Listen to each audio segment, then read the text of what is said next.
E aí, turma, tudo bem? Vamos lá para o Ibovespa diário.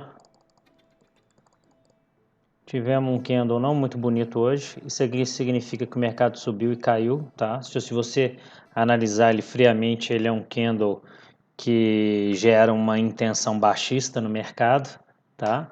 Mas isso é quando você analisa ele sozinho, tá? Se a gente for nos 60 minutos, ó, ele não teve nada que vá contra a tendência ainda.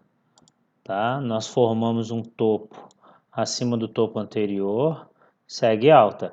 Resta ver se vai recuperar aqui ou se vai perder esta linha de tendência primária, que vem desde o dia 3 de novembro, tá?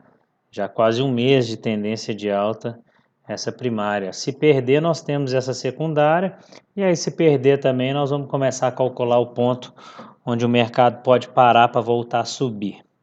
Beleza? De toda forma, topo acima de topo, e se isso daqui for um fundo, ainda está acima do fundo anterior. Só se perder esse fundo que a gente começa a procurar ponto, tá? Então conseguimos o que a gente queria, né? A gente queria que o mercado fizesse um topo acima do topo anterior. Beleza. Vamos ver o gráfico dolarizado. Mesma coisa. O preço rompeu aquela resistência e está tentando fazer um pullback. Esse pullback vai ser formado se por acaso o preço fizer aquela... O preço está vindo nessa direção. Se ele fizer aqui, pullback. Beleza? Bem simples.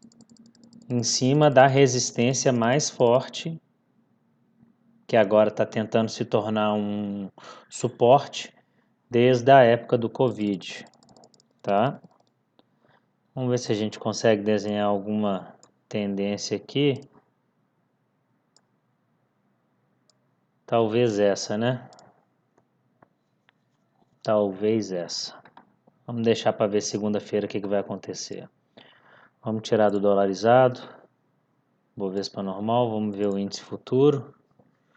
Bem parecido. Com topos acima de topos e fundos acima de fundos por enquanto. IFR já corrigiu bastante nos 60 minutos. Já começa a querer dar mais espaço para alta, tá? E por último, dólar futuro.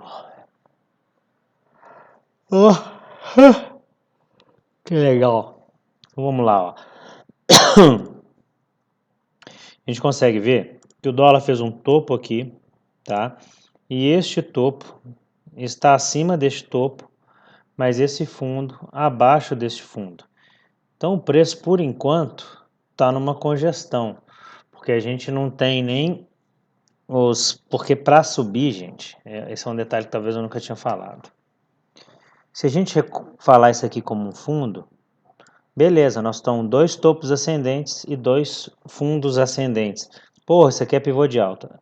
Não pelo seguinte, o pivô de alta, ele vai começar pelo fundo mais fundo, tá? Então o pivô de alta começa do fundo mais fundo e o pivô de baixa começa do topo mais alto, tá?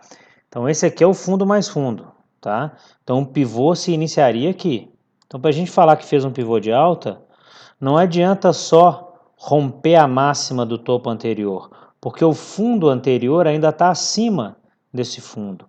Para fazer o pivô de alta, a gente tem que ter o fundo, que foi o primeiro, fez o segundo e fazer este rompimento aqui.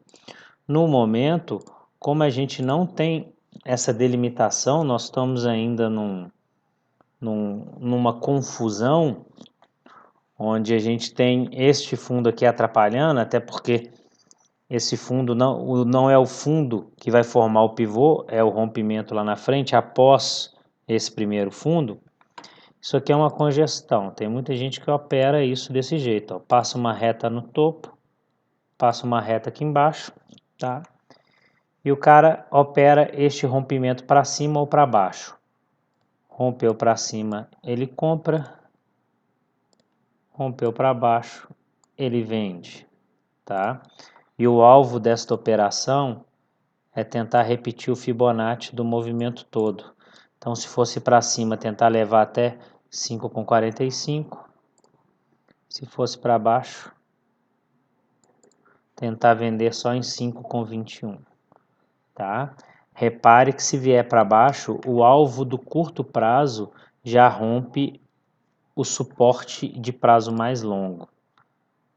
Isso fala a favor de vir para cima, né? Porque em teoria para cima tá mais fácil do que para baixo. Mas tá bem legal. Já deu para ver umas coisas diferentes hoje. Então, vou repetir, ó. Pivô de alta, como é que ele vai começar? Primeiro com o fundo. Então você faz primeiro um fundo e depois você tem que ter um segundo fundo acima e depois romper o topo. Aqui isso ainda não aconteceu, porque o primeiro fundo foi este aqui, tá?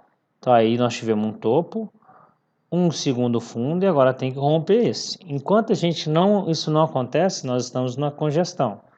Por que nós estamos na congestão? Porque a gente estava em queda, a gente tinha um topo, um fundo, um topo e um fundo, e ao invés de fazer um topo abaixo desse aqui, o mercado já fez um topo acima dele, tá? Então isso é considerado uma congestão ou andar de lado, tem muitas formas de dar um nome, mas é isso aí. Agora vamos ficar esperando para ver segunda-feira se ele vai para cima ou se ele vai para baixo. As forças vão ficar brigando aqui, mas a aparência é de que vai para cima, tá, turma?